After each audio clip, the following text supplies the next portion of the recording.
All right, I think we can start. Good afternoon, Cincinnati State. Hopefully you can hear me. We are having some problems today with Zoom. I'm sure some of you also might have experienced problems on Friday. If there's a major technical difficulty, a shutdown, we do have a backup link that we would forward to you in Teams. But right now, I think we're okay. We have almost 40 people on and some more coming in. So that's wonderful. This is our common time, a concurrent session. So there's another session going on self-study. And this is focusing on customer service training, moving from the customer service focus to the customer experience. And I'm going to introduce our presenter and then we'll turn it over to her. So I'll also take my camera off and we'll just focus on Dr. Rhea Walton, PhD. She has over 25 years of experience working with business customers to help grow their companies. This background includes, as well as working in banking as a commercial lender, and then also a business advisor from others, and then teaching business courses. Dr. Walden has been directly involved with securing and hosting a small business development center and is founder of an organization responsible for providing certification and training to approximately 1,000 women business owners in Ohio, Kentucky, and West Virginia. She operates her own consulting firm. She's always busy. She coaches and facilitates SBA Small Emerging Leaders Program and also Cincinnati State's Goldman Sachs 10,000 Small Businesses Program, as well as other opportunities. She has a certification in entrepreneurial mindset profile and other areas.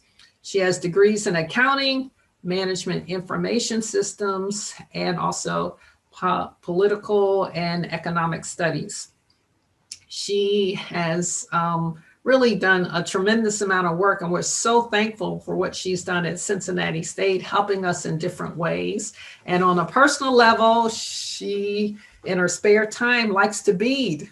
And also she has grandchildren, and we know she's an extraordinary grandmother. So Dr. Walton, we're turning it over to you. Thank you again for teaching us about the customer experience. Thank you so much, Dr. Posey. So I am going to share my screen. I will ask that you guys be patient with me as I set this up for the slideshow. So a lot of us, well, let me put it this way.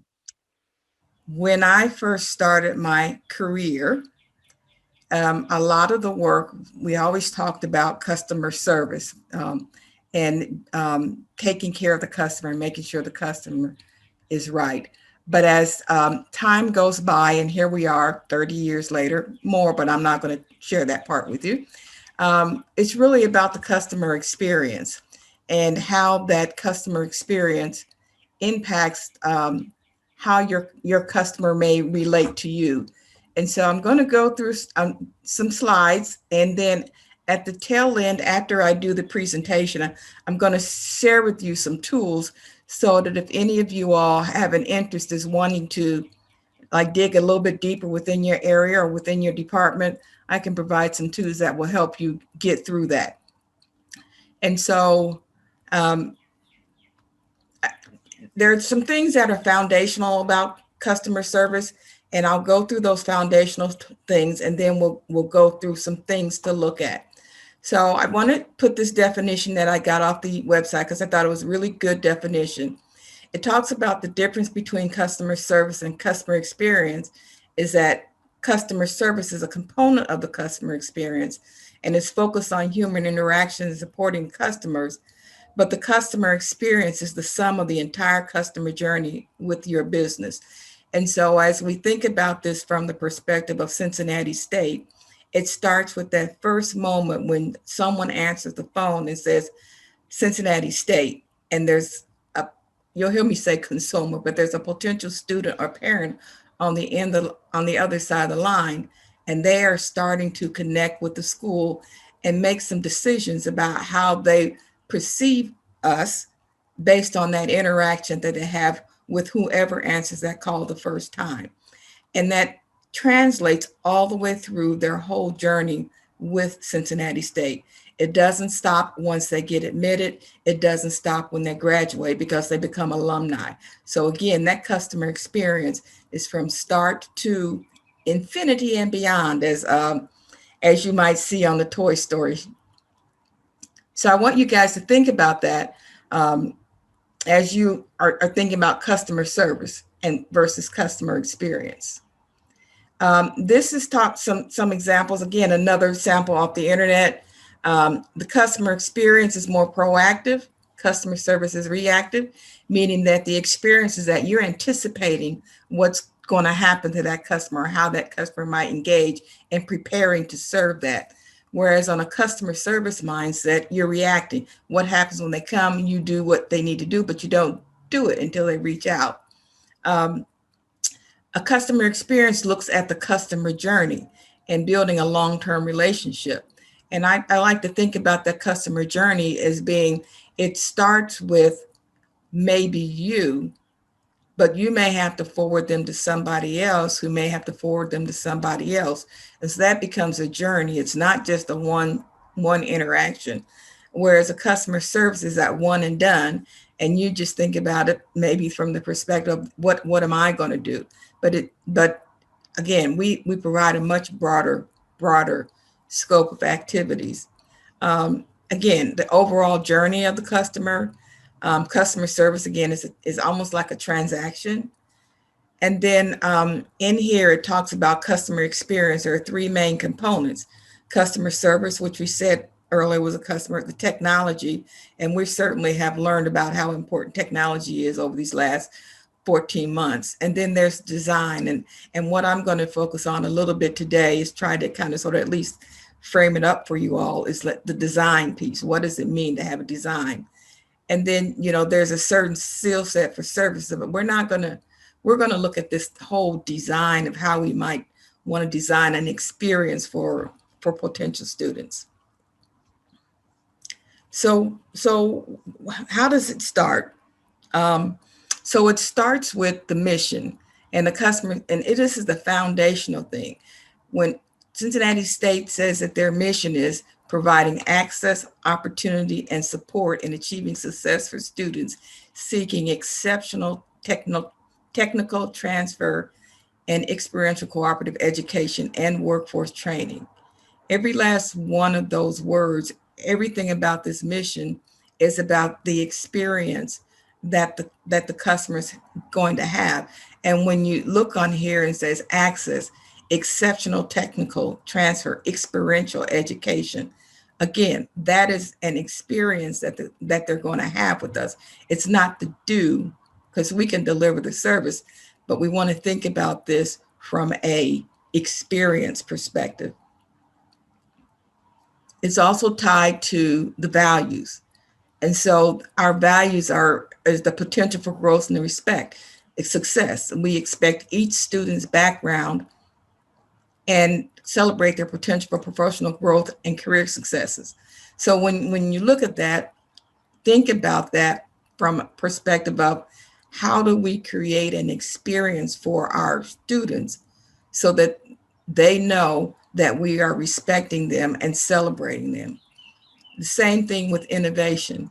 When we support innovative approaches to learning, what is the experience for innovation? How do we create something for our students that help them experience our innovative approaches? How do we do things that help them, that we've anticipated to impact that experience? How do we help our students experience collaboration by working with them? What does that feeling happen when they know that we've worked well on their behalf? And then there's equity. How do we help to ensure that they are having an experience of equity? and that we're including them and that we honor their diversity. What is that experience that supports the fact that this is what we are delivering at Cincinnati State?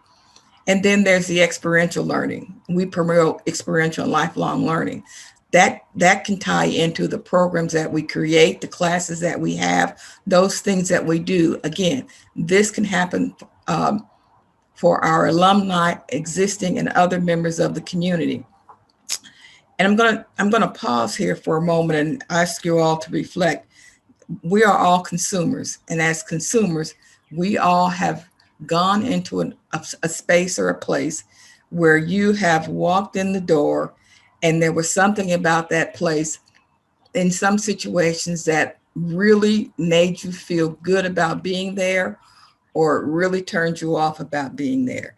And that could have happened because of the environment of the organization or the space. It could have happened because of the people that were there. It could have happened for any number of reasons. It could have happened because um, your senses were engaged. And I'll just give an example. Um, I This is my personal.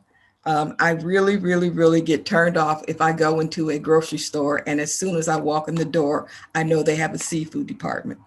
For me, that's like, oh, do I really want to buy food from here? Again, has nothing to do with their customer service, has nothing to do with anything anybody said. It is a somatic feeling for me that as soon as I go in there, I then question how they run their organization. And so as we think about this, again, it was an experience that did not involve a body. So as I go through some of these things, I just want you to kind of sort of think about that as it relates to Cincinnati State, as it relates to students and other people that are coming in and engaging with our institution. So so now I'm going to shift a little bit because now I've talked about the things that are foundational to Cincinnati State and um, how we can think about this whole delivery of customer experience. I haven't talked anything about departments. I haven't said anything about, you know, admissions or let's see, faculty or the registrar's office or financial aid. This is all about an experience that we all have a certain level of responsibility for. And before I go much further on that, I do want to caveat this. When we're thinking about customer experience, I want you all to think about customer experience both internally and externally. And so I think one of the challenges that I've often seen when I'm dealing with some of the larger organizations as opposed to like a solopreneur or an entrepreneur with very few departments is that there's a tendency to sometimes forget that there are internal customers. So example, admissions and financial aid, they are customers to one another. And the interactions between those two departments have an impact on the customer experience. And so I want you all to also consider when I'm sharing some of this stuff, think about it from an internal and an external perspective, because again, it all impacts what happens to the student or how the student experiences Cincinnati State. So from a product experience, so one of the first things that you want to consider is thinking about mapping out the values and experiences concerning products and services. And so when I shared with you about the mission and vision, that kind of underpins this whole thing about the product values, how and why these products have values and why they're established so that we can easily give customers a memorable experience. And using last year as an example, um, we all as a country and as a nation and as a global world, had to figure out how we were going to take education from what had been a experience, touching experience, to an experience that was primarily driven by technology. And we had to do it pretty quickly. And so as you think about going forward, really looking at what are the product values and how can we make them in a way that gives the customer a more memorable experience?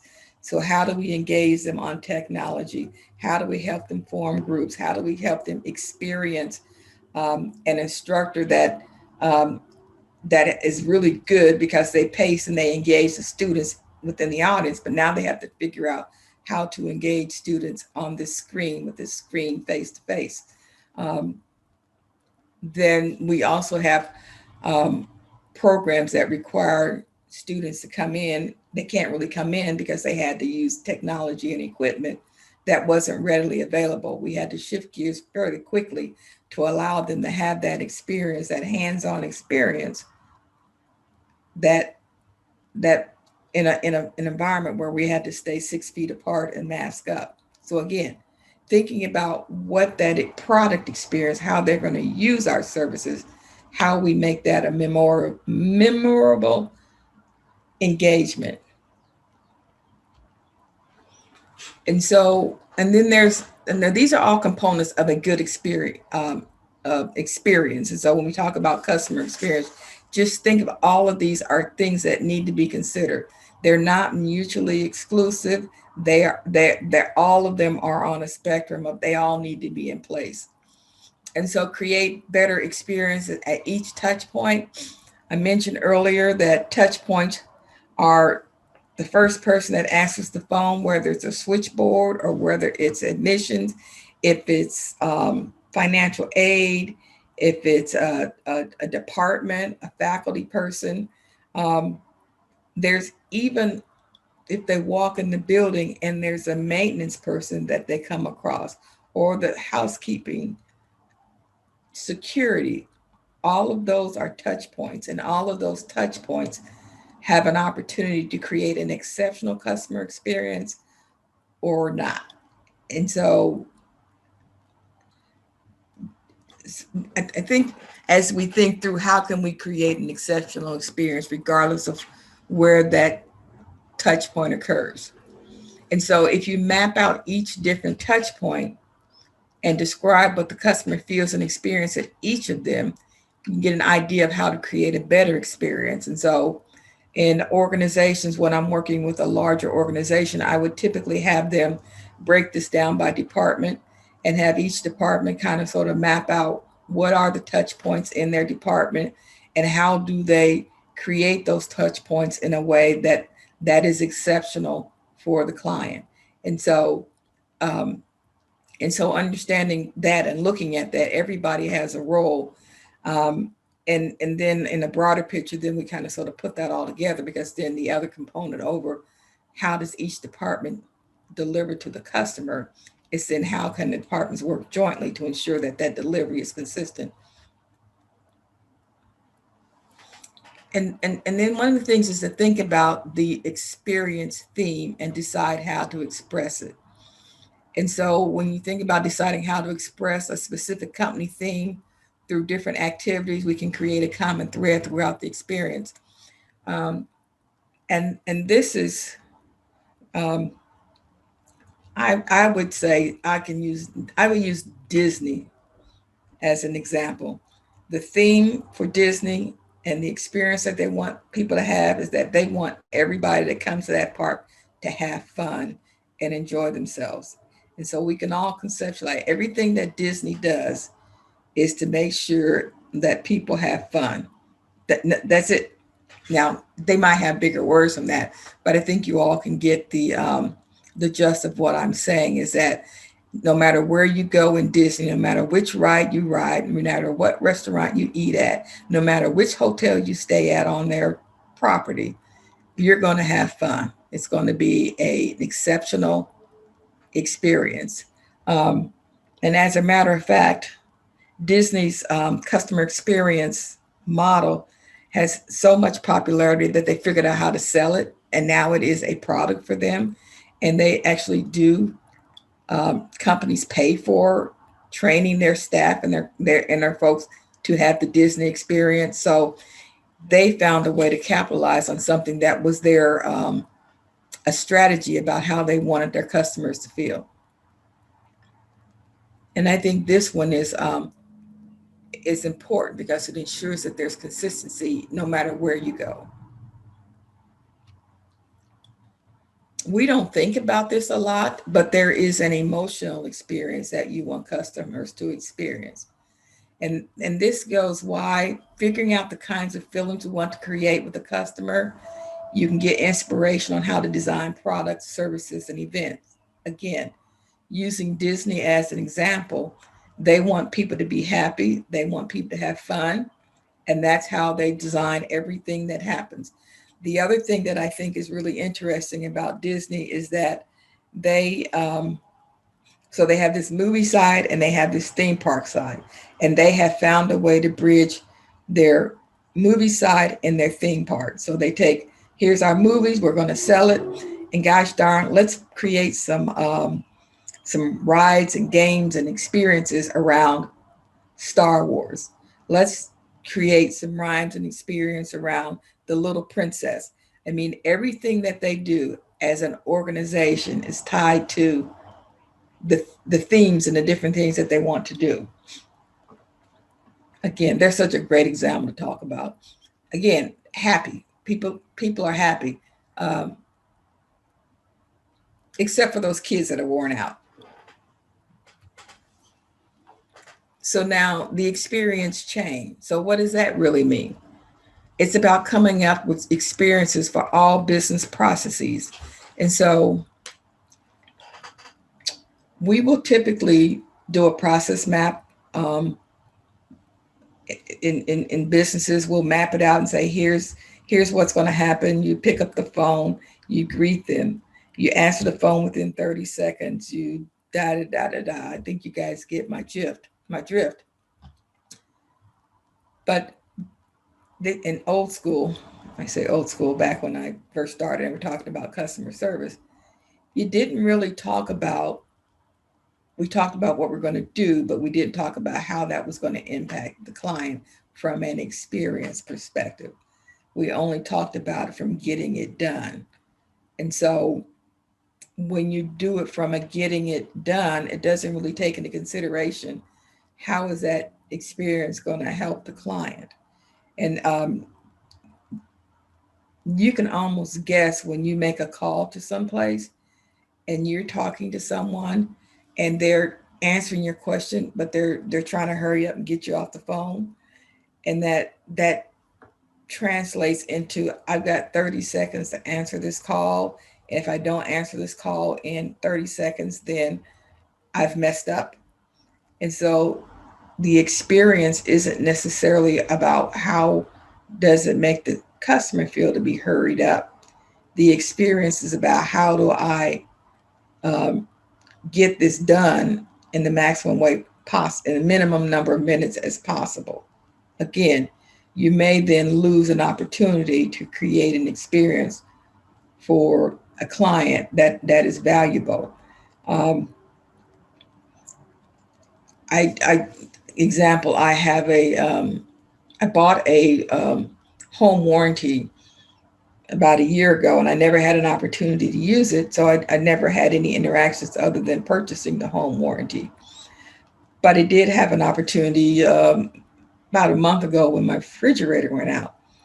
And my experience, and I paid for it online, so it's a really seamless, easy process to get it online. So that was great. I like that efficiency.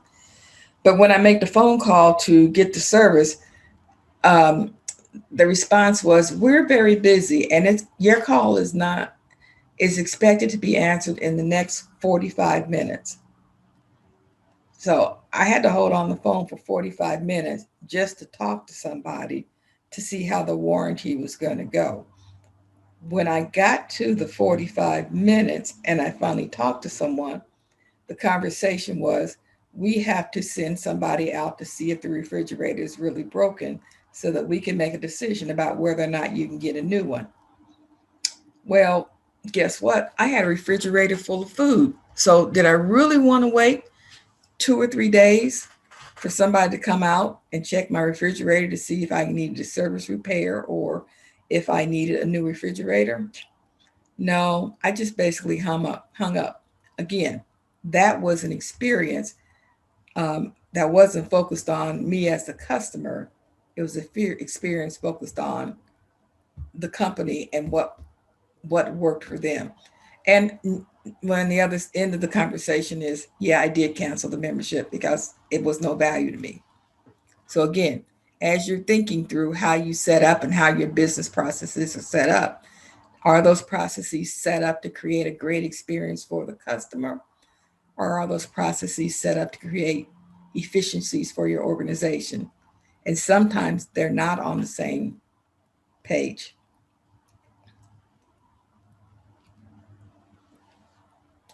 So then there are what they call sensory experiences, and that's where it goes back to when I was talking about the Kroger example. Is that the Kroger example? It didn't have anything to do with my visual. It didn't have anything to do with my touch. Didn't have anything to do with products and services they had. It was um, my smell senses, for lack of a better word. So when you're looking at customer experiences from the perspective of what's in your shop, how they experience Cincinnati State when they come in the door, we're being judged by our customers on more things than just the classes that we do. And so, how do you make a strong impression? Um, I love going to the spa because there are certain spas when I walk in the door, they're doing very calming fragrances. I don't typically, well, I don't have hair, so that's a whole nother conversation.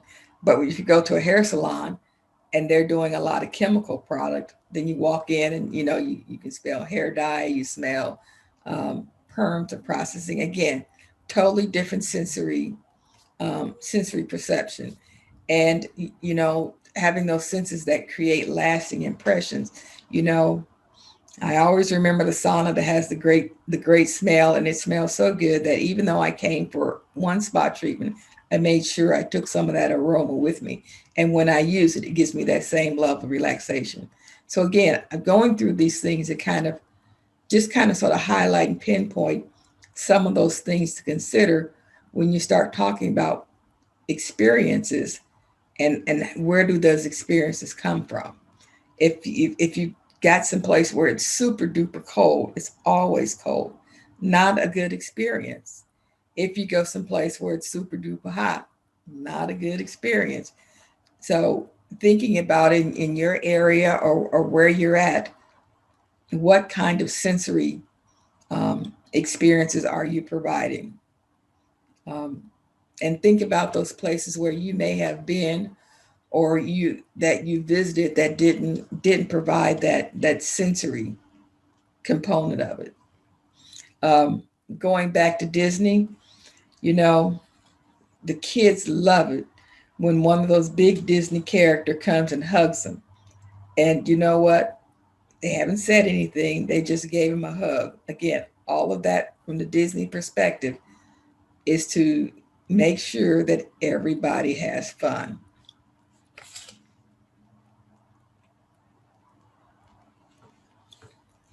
So then this next one, and this is different customer segments and experience by segments. And so going through all of your customer segments, designing a different experience for each of them. If we think about it again, I'm going to come back to, I'm going to do Disney, and then I'm going to do Cincinnati State. Disney, Disney's experience for the parents is very different for the experience for the kids under 5, which might be very different for the kids that are 17. So they have mapped out their strategy so that each one of them has the experience that is appropriate for them. A 5-year-old wants to ride in the teacup.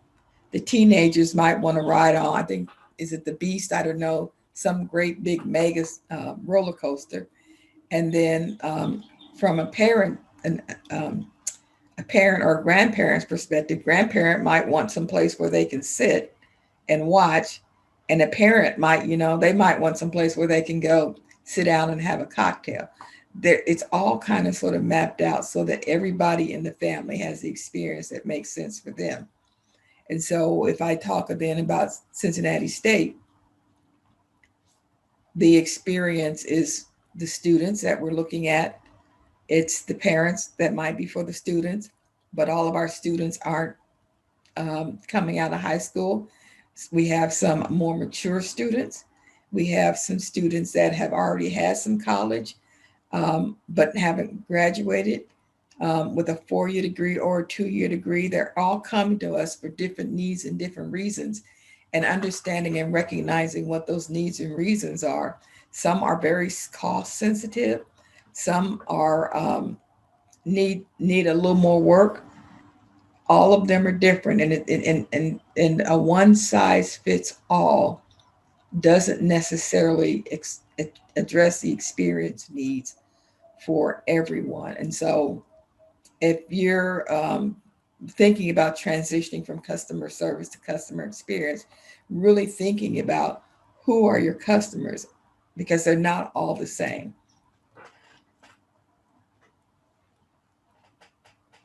And knowing what those segments are.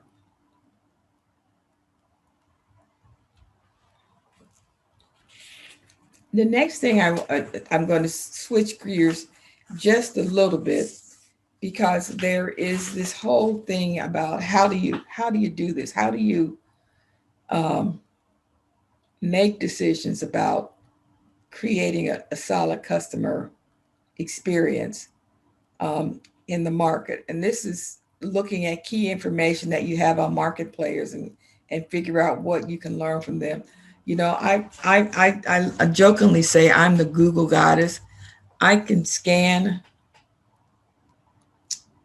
the internet and kind of go down and get information on all kinds of different things down. Now, getting information on the internet is always sometimes iffy, because you really need to track through whether that data is valid or not. But there are some good ideas. Looking at how marketing and outreach is done, looking at um, where they're showing up, how they're showing up, that's all good information. Sometimes it's as simple as asking a parent, well, what other schools have you looked at? What did you like about them? What didn't you like about them? Those are ways to do customer intelligence. Typically, this will be done by a marketing department, or there are even outside organizations that have already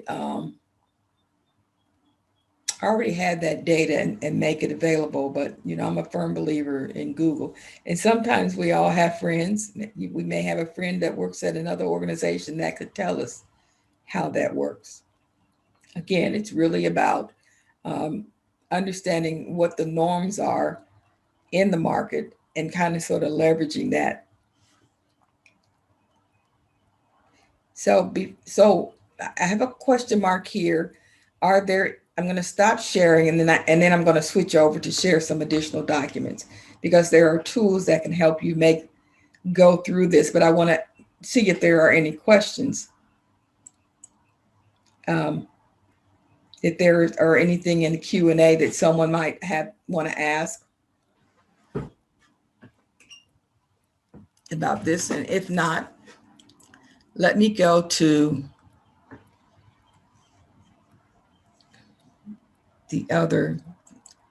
these documents that I have that can be helpful.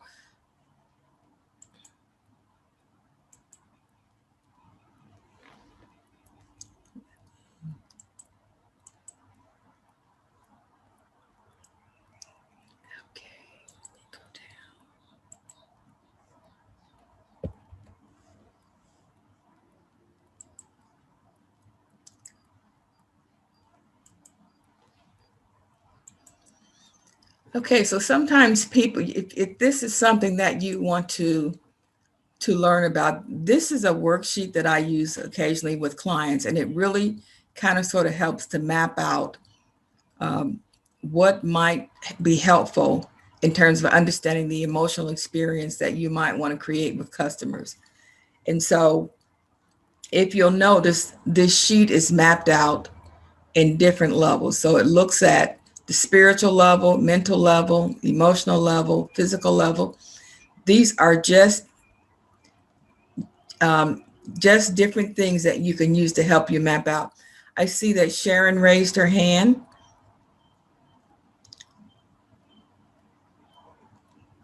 Let me see here.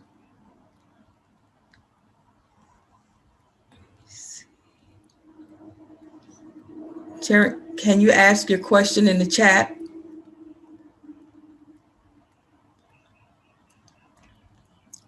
So, so this form that I'm looking at, this form is what's the word I want to say?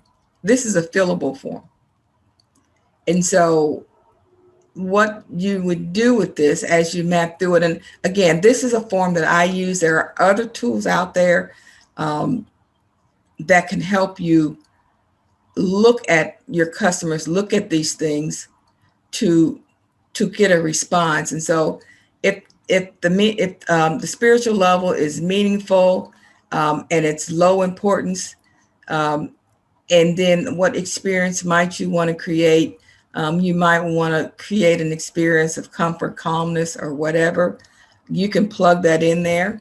I just kind of plug that in there. When you think about the mental level, um, do you want clarity? Do you want their experience to be an experience of clarity?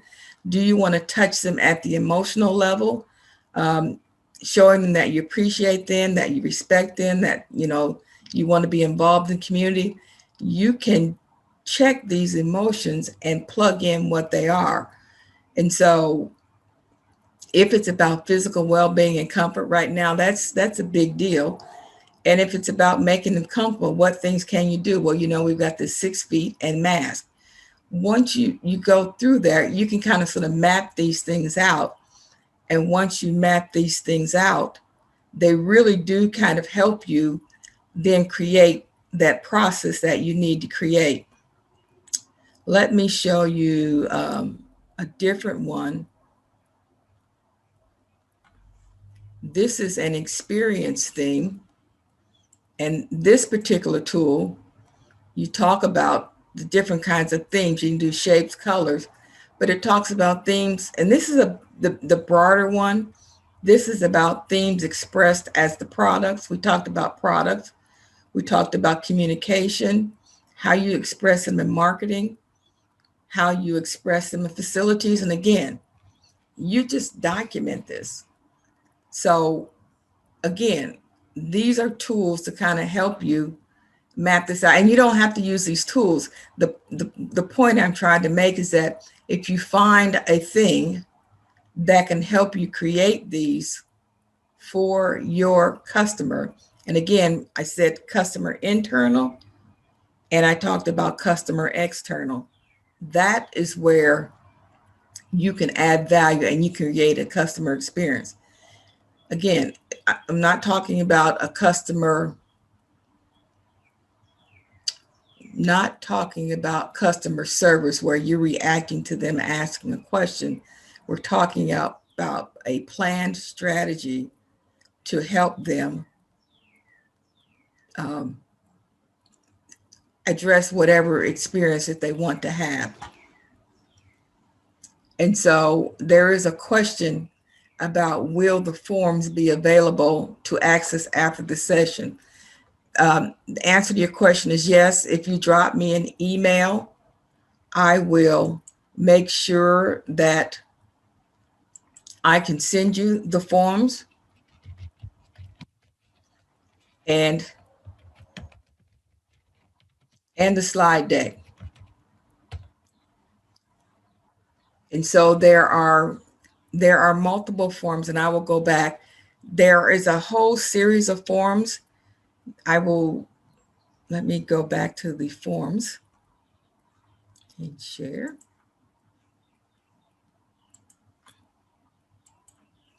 So there are forms about the customer experience. There's forms about the customer theme.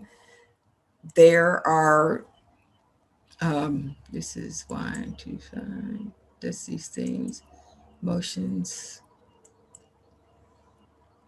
There are forms that tie into every last one of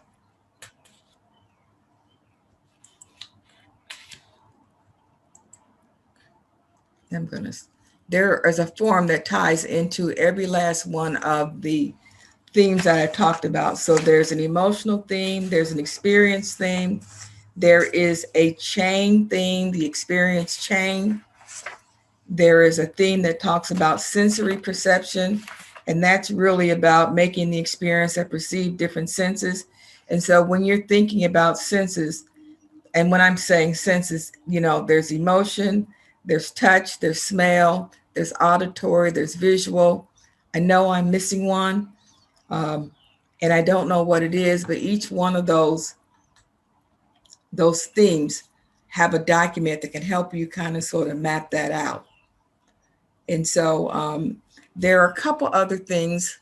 I've gone through the slides, but there are a couple other things that I want to highlight about the customer experience. And so the customer experience, and I think we're seeing some of this happening at Cincinnati State right now. And it makes me smile because I know somewhere at somebody at Cincinnati State is paying attention to this whole customer experience because it ties in the signage. What kind of signage do you have up? Again, that's part of the experience. How do you navigate and walk through and get through campus impacts the experience. How are people greeted? Um, Something as simple as how we answer the phone. Does everybody answer the phone, Cincinnati State and the department name, or do they just say the name and say this is financial aid? And I don't mean to call out financial aid, but as I'm trying to think through all the different areas that are highly trafficked by clients and potential clients, that's what comes to mind. There's library, again, that's an interaction, that's a piece of it. um, Certainly facilities, all of that ties into it. So how do we greet, how do we interact and engage? um, there are nonverbal things that occur, and those nonverbals, it goes back to when I talked about the my experience at the grocery store when I walk in and I smell seafood. You know, to me, it hits on my nonverbal sense of cleanliness. Is it clean? Why does the fish smell like that? It could be how people smile. It could be the tone of voice that a person has. It could be where you sit. How do you access things? Are the doors open? Are they closed? Um, does there appear to be pride in the school? Is there a school spirit?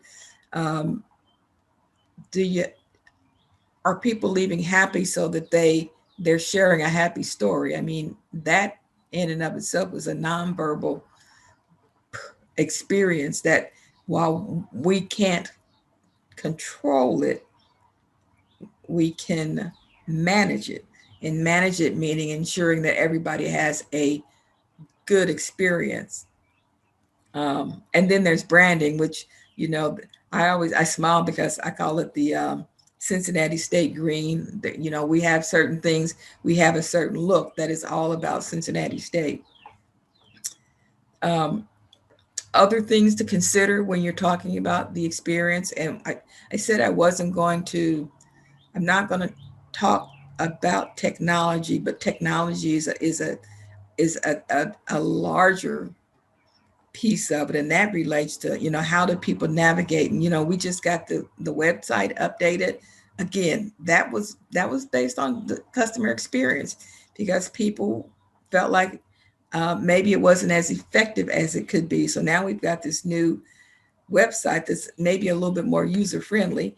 um, there's the social media. What stories and messages are being heard about Cincinnati State?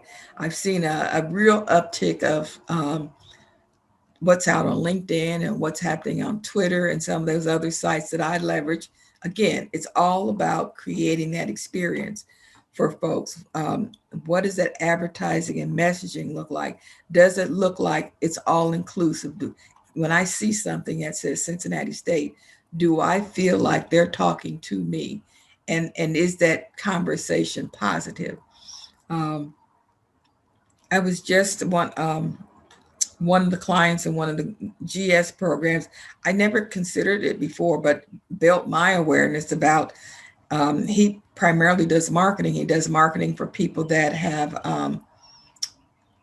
special needs, and his whole business is built around helping companies and individuals um, create an all-inclusive, welcoming environment. And one of the examples that he gave was um, in his world, he counts the number of times he sees advertisement. He has a niche in the wheelchair market, and he counts how many times he sees a wheelchair ad or wheelchair commercial, and there's no one in that ad or that commercial that's in a wheelchair.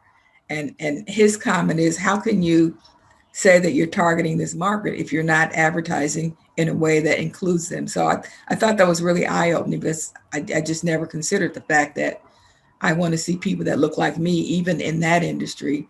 How not being aware of how the customers experience it can cause some challenges. There's actual person versus automatic response. Again, I talked about my experience with um, the waiting on hold all that time, and then finding out that I'd have to wait some more. So that was not a good that was not a good experience. Um, and then when you talk about in-person activities, as you talk about even the layout, um, I always think about a time back in the day when healthcare was not as was different, and you would go in and you'd have tests, and you'd have your lab work, and you'd have your X-ray. But used to be that you'd have your lab work, and then you'd have to go all the way on the other side of the hospital to go get your X-ray, even though you're coming in for that every day. And so a lot of hospitals have kind of sort of consolidated and made some of those services that usually typically tie together, making sure those services are together. And so when we think about how our organization, is it friendly? How does the, does the student have to walk in to go to admissions, and then financial aid is around the corner and over the hill over there? I'm not saying that that's the case, but again, that's a customer experience that impacts it.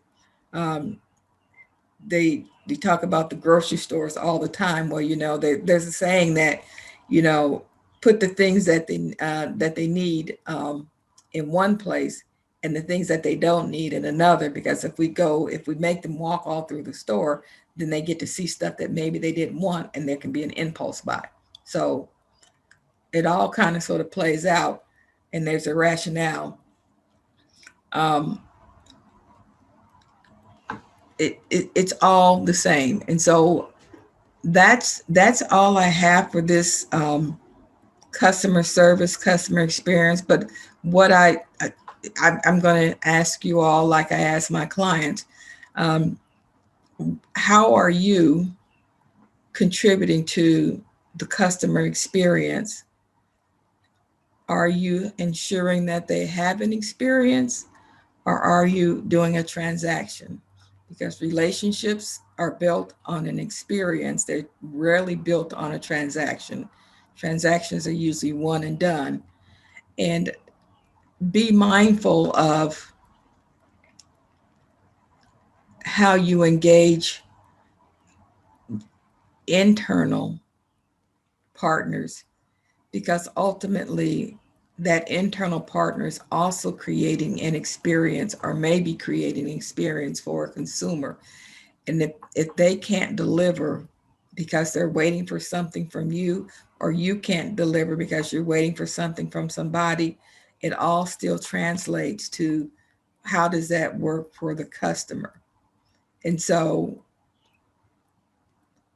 shifting from customer service, which is reaction, to customer experience is what the world is going through now. And I think that Cincinnati State is certainly done some changing that has really taken it from that transaction to that experience. But each of us as individuals in our own respective roles also has a has a part to play. And so, are you creating an experience or are you providing a service? And that's that's the end of my presentation. Again, I will make sure that the slides can get sent, and I will send the templates. The one thing I will tell you about the templates have a 90-day life to them. And so if you're going to use them, they will expire after 90 days.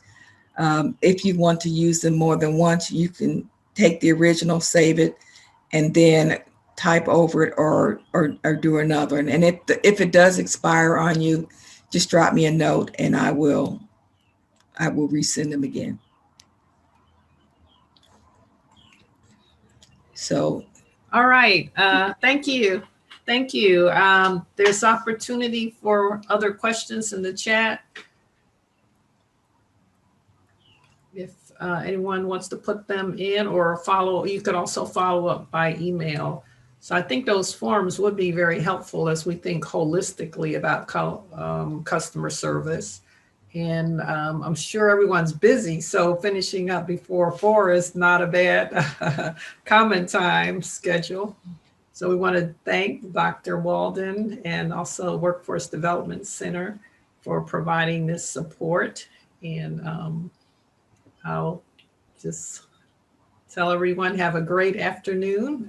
Thank you, Angelica Kennedy, for our tech support, along with Frankie Baker. He's been in the background because we have had trouble with Zoom, so it worked out okay. So we appreciate that support. yes, thank you both. All right. Anything else there in the chat we want to look at? No? Good. All right. Thank you, everyone. Thank you all. Good afternoon.